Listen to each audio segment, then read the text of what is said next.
Good evening, I'm Michael Rinker. Tonight, Dothan's mayor speaking out about the sudden removal of separation pay to former city manager Kevin Cowper. This comes after a controversial decision from the commission last month to not renew his contract. WDHN's Robert Smith has the latest on why it was removed and how the city plans to take on an unprecedented situation in the future.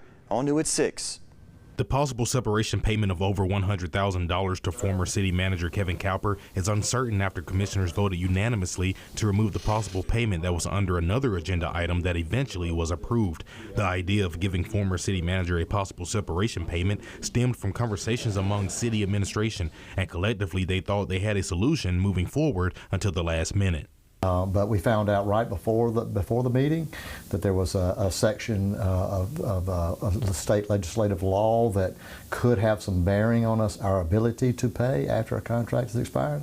So we want to make sure we're doing things right in the legal way. Before the setback, the city was set to vote on giving Cowper $104,000. That's equaled up to 6 months of his salary. This comes after last month when commissioners voted 4-3 to not renew his contract.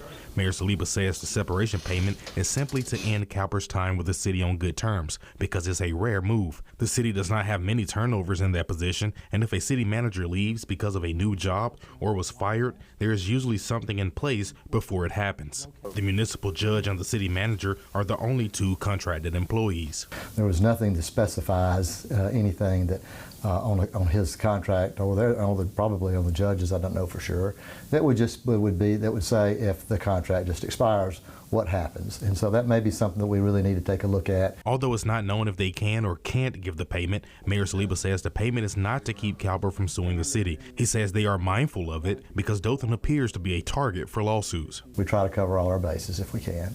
Mayor Saliba also addressed speculation about the payment to Cowper being hush money and how it was hidden in the fine print of another agenda item, which he says is routine and where it was supposed to go. I understand people's feelings about conspiracies and lack of transparency and good old boy politics.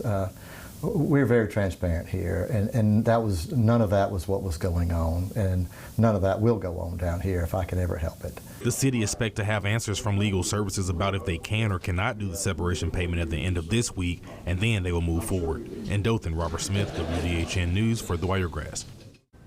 Tonight.